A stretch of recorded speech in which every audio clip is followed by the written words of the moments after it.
Hello नमस्ते दोस्तों, आज की कहानी का नाम है सेवा। मेरे पिता बूढ़े हो चुके थे और चलते समय दीवार का सहारा लिया करते थे। धीरे धीरे दीवार उनकी उंगलियों का निशान उभरने लगे। चुपचाप उनकी निर्भरता और कमजोरी की कहानी कहने वाले निशान। मेरी पत्नी को यह बिल्कुल पसंद नहीं था। वे अक्सर शिकायत करती कि दीवार गंदी हो रही है। एक दिन पिताजी को सिर दर्द था। उन्होंने सिर पर तेल लगाया और चलते हुए दीवार का सहारा दिया, जिससे तेल के दाग भी दीवार पर लग गए। इस पर पत्नी ने मुझ पर नाराजगी जताते हुए मेरे गुस्से में पिताजी को डांट दिया। कठोर शब्दों में कहा वो दीवार को न छुए। पिताजी चुप हो गए। उनकी आंखों में दर्द था। मैं भी शर्मिंदा था, पर कुछ नहीं कह नहीं पाया। उस दिन के बाद एक दिन संतुलन बिगड़ने से वो गिर पड़े।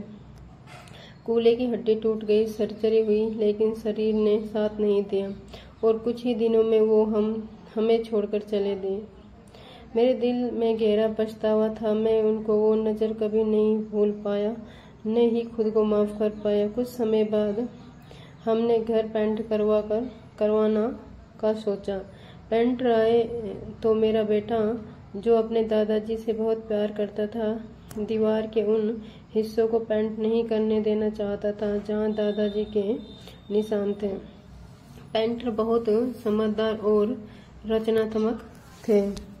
उन्होंने आश्वासन दिया कि वे उन निशानों को नहीं मिटाएंगे, बल्कि उनके चारों ओर सुंदर गोल डिजाइन बना देंगे, ताकि वे दीवार की सजावट का हिस्सा बन जाए। और ऐसा ही हुआ। धीरे धीरे वे निशान हमारे घर की पहचान बन गए। जो भी घर आया, दीवार के उन हिस्सों की तारीफ किए बिना नहीं रह पाया, बिना ये जाने कि उसके पीछे एक कहानी है। समय बीतता गया। मैं भी अब बूढ़ा हो चला था। एक दिन चलते समय मुझे भी दीवार का सहारा लेना पड़ा।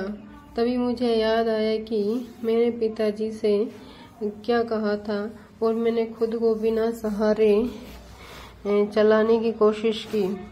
मेरा बेटा ये देख रहा था। वो तुरंत मेरे पास आया और बोला, पापा दीवार का सहारा लीजिए, आप गिर सकते हैं।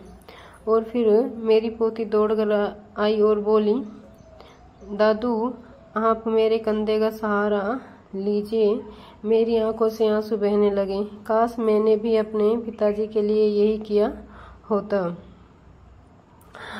शायद वो कुछ और समय हमारे साथ रहते। उन्होंने मुझे सोफे पर बिठाया। फिर मेरी पोती अपनी डाइनिंग बुक ले आई। उसने मुझे दिखाया। उसकी टीचर ने उसकी पेंटिंग की बहुत तारीफ की थी। उस तस्वीर में वो वही दीवार थी जिस पर दादाजी के उंगलियों के निशान थे। नीचे टिप्पणी भी थी, हम चाहते कि हर बच्चा अपने बड़ों से ऐसे ही प्यार करे। मैं अपने कमरे में गया, पिताजी से माफी मांगी और बहुत रोया। एक दिन हम सब भी बूढ़े होंगे। अगर अभी आपके घर में बुजुर्ग हैं तो उनका ध्यान रखिए, उनकी सेवा करें, उन्हें प्यार दीजिए, आदर कीजिए। और अगर अभी आपके घर में बुजुर्ग हैं, उनका ध्यान रखिए, उन्हें प्यार दीजिए। अपने बच्चों को यही सब अपने व्यवहार से सिखाएं। दोस्तों, आपको ये कहानी कैसी लगी?